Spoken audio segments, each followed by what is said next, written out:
pas envoyer l'Angleterre sur les roses. En tout cas, Nicolas Mas est formel, le mot d'ordre c'est le combat. C'est le prix de la révolte que les joueurs français ont produit. Qui a fait cet aveu à peine susurré.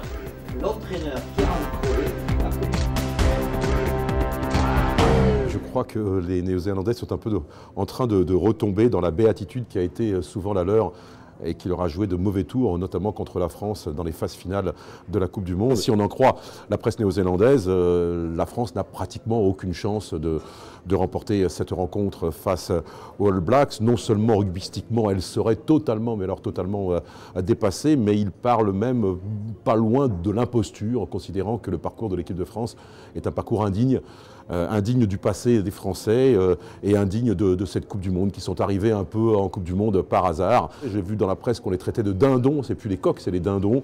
Alors bien sûr, ça c'est très excessif, c'est très outrancier. D'un point de vue uniquement rugby, c'est vrai qu'on est assez déconsidéré. Alors, on le mérite aussi un peu, on mérite aussi un peu des critiques, parce que c'est vrai que cette équipe de France n'a rien prouvé à l'occasion de cette Coupe du Monde, mais elle n'a volé personne, comme dit Marc Lévremont. Elle est quand même en finale, c'est pas dû au hasard, c'est qu'elle a fait peut-être le minimum, mais le minimum a été fait. Pour moi, c'est un climat qui est très très favorable aux Français. Ils adorent ce genre de contexte. Quand on les encense, eh bien, ils ont tendance à se laisser totalement éblouir, à se laisser bercer, si l'on peut dire, par les louanges. Et quand on les critique, eh bien, il y a une sorte d'orgueil tout à fait légitime qui s'exacerbe. Et donc, c'est parfait pour une finale qui semble effectivement promise aux Néo-Zélandais. Mais attention quand même. Quand on voit les deux demi-finales, Nouvelle-Zélande contre Australie et France contre Galles, on mesure à quel point il y a une différence. Cela dit, c'est une finale, les Français sont en finale, ils ne sont pas favoris, on l'a dit et répété, ils adorent ça. Ça se joue sur 80 minutes, les Français ont quand même des arguments à faire valoir. Une défense qui a quand même refait ses preuves, alors qu'elle était très très perméable ces derniers matchs, mais contre les Anglais et contre les Gallois, on a vu effectivement qu'il y avait une organisation qui était très dissuasive de la part des Français.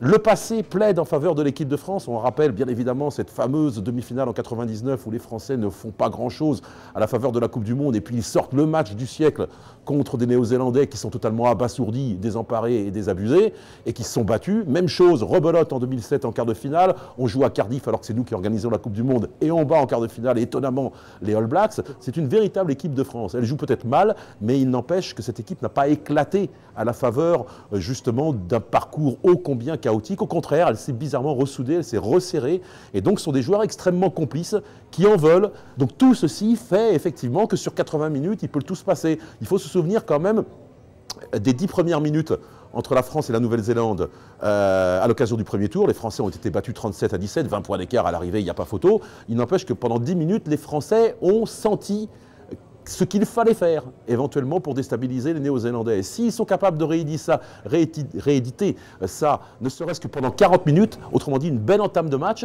ils peuvent mettre le doute face à des All Blacks qui ont toute une nation derrière eux. C'est quand même pas rien. Il y a aussi une énorme pression pour les Blacks. Il suffit de manquer un peu l'entame de match, de trébucher, pour une fois, de ne pas réussir, comme ça s'est passé d'ailleurs pour les Blacks contre les Argentins en quart de finale, de ne pas se sentir, d'être un peu en difficulté, d'être un peu laborieux. Que les Français soient dans un grand jour, et puis allez savoir. Alors bon, ça tient peut-être de la méthode Coué, mais c'est quand même envisageable, c'est possible, c'est pas aberrant.